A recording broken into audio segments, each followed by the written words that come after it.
ഞങ്ങളുടെ നാലമോള് ചാച്ചു കുളിക്കുവാണേ. പിന്നെ നല്ല വെയിലൊക്കെ ഉള്ളതുകൊണ്ട് നാലമോളെ അച്ചാച്ചൻ ചാച്ചു കുളിപ്പിക്കുക. ഓ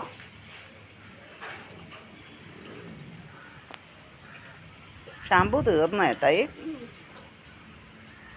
അത് അവളെ തേക്കുന്ന ബ്രഷ് എന്തിയേ? അണ്ട അതിന് മുകളിലിരിക്കുന്ന പച്ച ബ്രഷ്.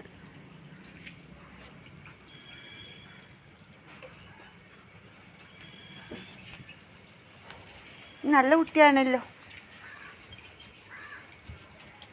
കൂട്ടിലും ഇച്ചിരി ഷാമ്പു ഒഴിച്ചിട്ട് ചൂലുകൊണ്ടൊന്ന് കഴുകണം.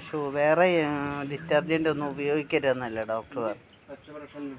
അവിടെ ഇരിപ്പില്ലേ ആ തുണിയുടെ? ഉണ്ടുണ്ട്.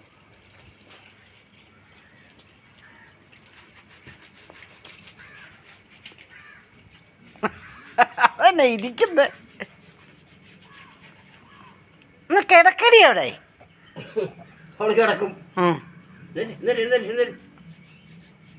മേല നോക്കി കിടക്കുന്നേ. വയറിൻ്റെ അടിഭാഗത്ത് കണ്ടോ എന്നാ അടവും അഭ്യാസമാന്ന്.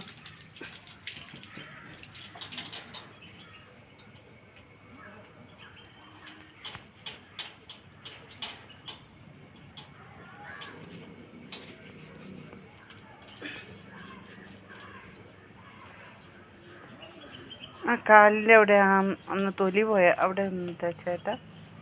അതുപോലെ കാലിൻ്റെ വിരലിൻ്റെ ഇടയ്ക്ക് തേക്കണേ. ഇവിടെയൊക്കെ വല്ല അഴുക്കും ഇരിപ്പുണ്ടല്ലോ.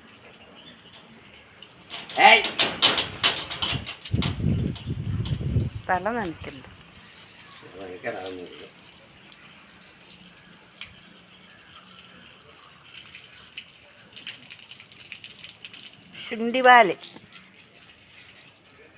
ശുണ്ടിവാലേതാ നാലമ്മയുടെ? ചേട്ടൻ രാവിലെ ഇറക്കുന്നതിന് പോയില്ലേ? കുട്ടു ആ ഗേറ്റിൻ്റെ അവിടെ, ഇവളിവിടെ. ബോധമില്ല, കുറ്റിയില്ല. വീഡിയോ ഇട്ടിരിക്കുന്നുണ്ടായിരുന്നോ? കുട്ടുവിൻ്റെ കിടത്തം കാണണമായിരുന്നു.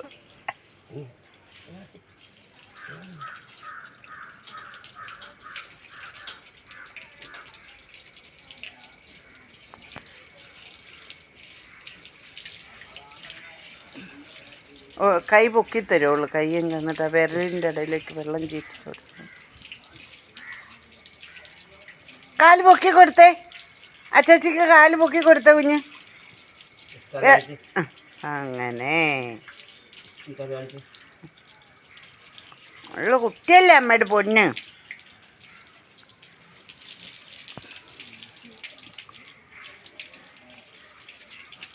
വേറെ നാട്ടിൽ കുട്ടികളില്ലെങ്കിൽ ഇപ്പം വലിയ ഇഷ്ടപ്പെട്ടിട്ടൊന്നും ഇല്ല. ഇപ്പം കുളിപ്പിച്ചത് ഇവിടെ വെയിലുണ്ട്. അപ്പോൾ ഫാൻ്റെ ഒട്ടി നിൽക്കുമ്പോഴേ മുഖങ്ങൾ കണ്ണിൽ പഴുപ്പ് പോലെ ഉണ്ട്. നിൽക്കട്ടെ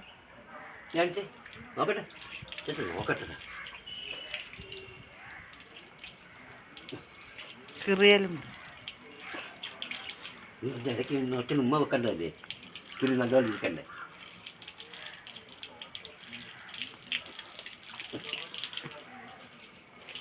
ഇത്രയും കാര്യമുള്ളൂ. അമ്മച്ചിയുടെ മേത്ത് വെള്ളം വീഴിക്കല്ലേ. അയച്ച് അങ്ങോട്ട്. അവിടെ വെയിലുണ്ടോ? എവിടെ? ആ അവിടെ കിട്ടിക്കോ. ആ തുറത്തിട്ട് ടർക്കി.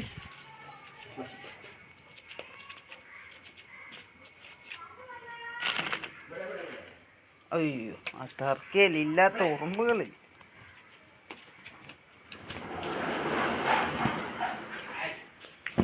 നമ്മുടെ ചെടിക്കൊക്കെ വെള്ളം നനയ്ക്കണത് കൊണ്ടോ നിൽക്കുന്നുണ്ട്. ഇന്നലെ രാത്രി മഴ പെയ്തില്ലായിരുന്നു ഏട്ടാ.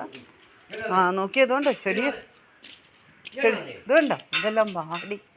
എന്നാ കുഞ്ഞിൻ്റെ ടർക്കി.